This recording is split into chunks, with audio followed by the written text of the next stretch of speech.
Hermanos de Telehit, nos encontramos en un especial de lujo, una banda que ya todos ustedes conocen, tiene nuevo material discográfico, está de visita aquí en la República Mexicana. Estoy hablando de Keane y tenemos el honor de platicar con su líder, con Tom Chaplin. First of all, thank you very much. It's an honor to talk with you. Thanks for having me. I feel like we're on a very grand stage. Yeah. Now, congratulations because of Strangeline. It's a great album. But the first question is, how can you describe the adventure of making this Strangeline album?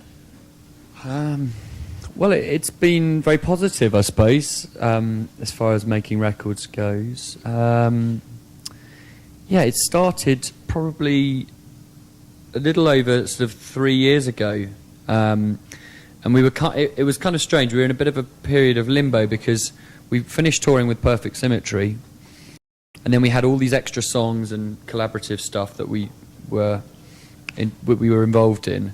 So we did all that, and it kind of created the Night Train EP, which did really well in the UK and kind of then turned into a whole project all of its own.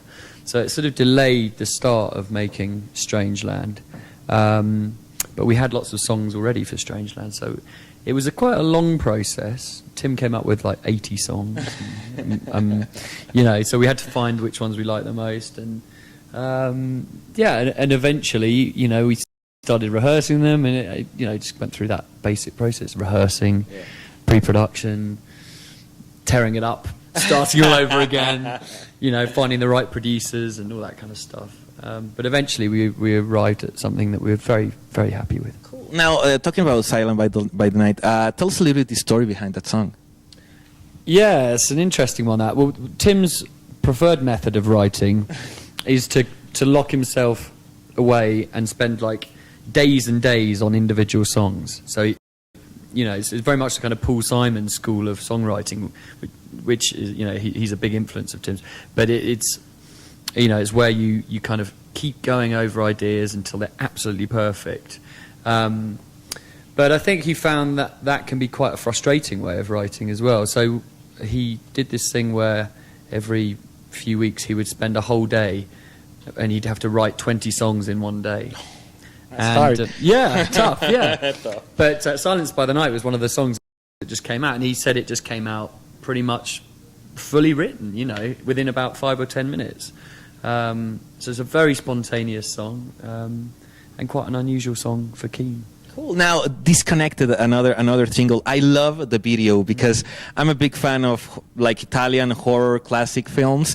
Tell us the adventure about doing the video. Oh, it was amazing. Well, Jay Bayona, who's a Spanish director, and Sergio Sanchez, he's his kind of friend and has been his screenwriter for a long time. They're massive fans of Keane. I mean, they're like... They're the kind of fans who know more about Keane than we do. Yeah. Do you know what I mean? So they have wanted to do something with us for quite a long time, and we all loved The Orphanage and you know, Jay's movie. Work. So it felt like something we'd love to do, but with Perfect Symmetry, it didn't really feel like it was a kind of appropriate song. So with this album, you know, we were thinking, right, what song might work really well? So we sat down with them in London and we talked about it, and I think we all felt like Disconnected was that kind of song that you could probably give a treatment for it, where you could do something kind of creepy and psychological and weird.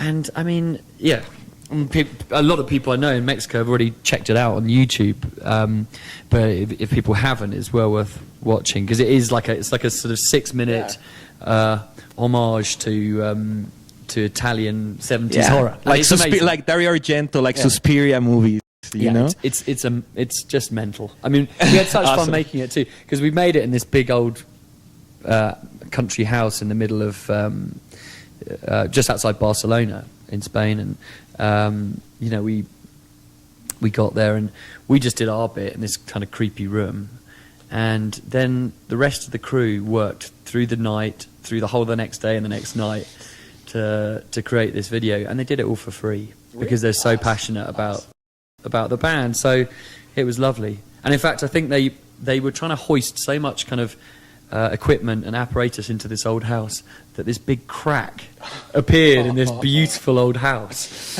Well, it's happened. It's a horror story, so... Well, exactly. The horror story came true, I think, for the owners. Now, obviously, you've been playing around the world a lot. I'm going to choose two shows and tell me what you remember. First of all, the Wall of China. Yeah. It's seemed weird. Well, growing up we grew up in a small town in a little corner of England.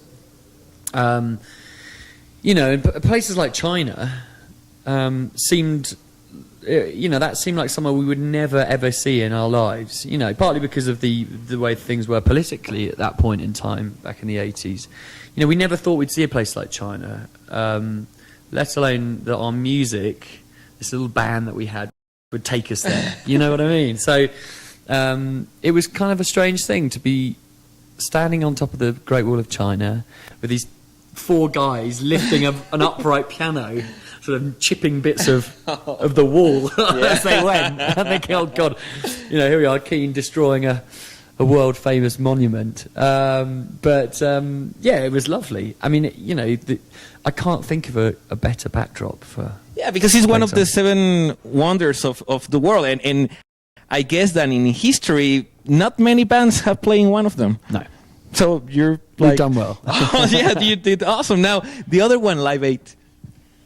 Yeah, well, that was very strange because it was very early in our musical lives. Yeah. I mean, lots had happened to us even by that stage. What we think in 2005, I guess it was. I guess, yeah. Yeah, so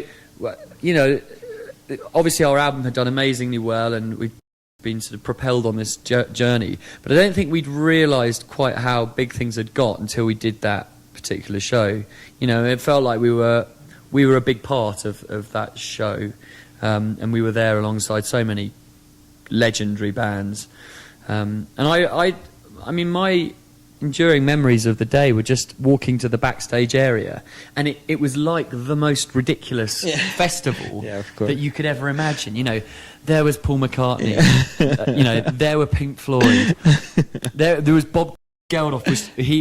It was very funny because with these big artists backstage areas at festivals and these kind of events, you get your dressing room and there's always like a whole pile of free stuff that they give you. They give to you. And of course, so every backstage room had this big mountain of free stuff, and I saw Bob Geldof go into his dressing room, and he came out with a face like thunder with this huge bag of stuff, and he just threw it out the door, and he said, doesn't anyone fucking get what this whole thing is about?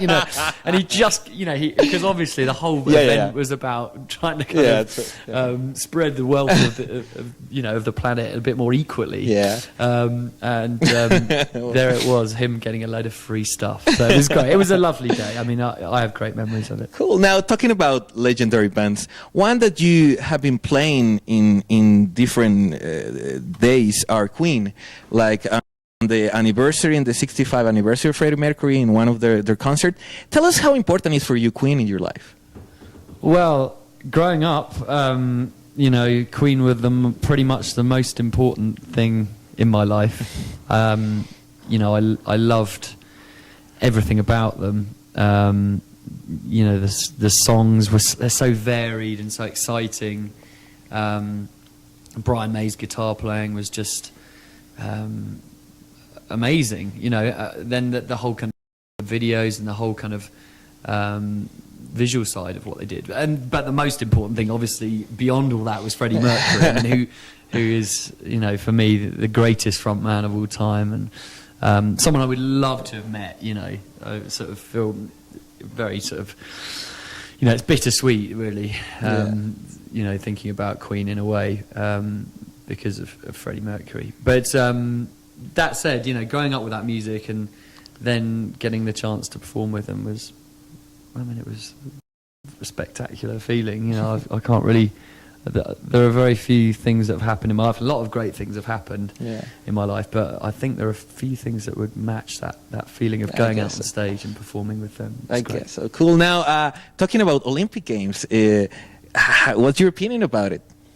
Do you like it? You didn't like it? Well, I think, like a lot of people in Britain, a lot of people are very cynical about the Olympic Games, and I think a lot of people felt like it was going to be badly organised, and it was going to we're going to embarrass ourselves and stuff, which is kind of the default attitude that British people have. We find it very hard to sort of celebrate something and be proud of something. But it was amazing. It was amazing, and it went brilliantly. I think it was probably one of the best games there's ever been. Yeah. It's nice. I think the thing was, as soon as there were sort of 2 or 3 weeks to go before it happened, I started to actually feel quite excited about it. I think, actually maybe it's going to be all right. And then, of course, once it started, it was brilliant, and they did a really good job, apart from not asking Keane to be involved, which was the only thing they did badly. Cool. Now, talking about Sovereign Light Cafe, the new single, tell us a little bit, why did you choose that song as a third single of the album?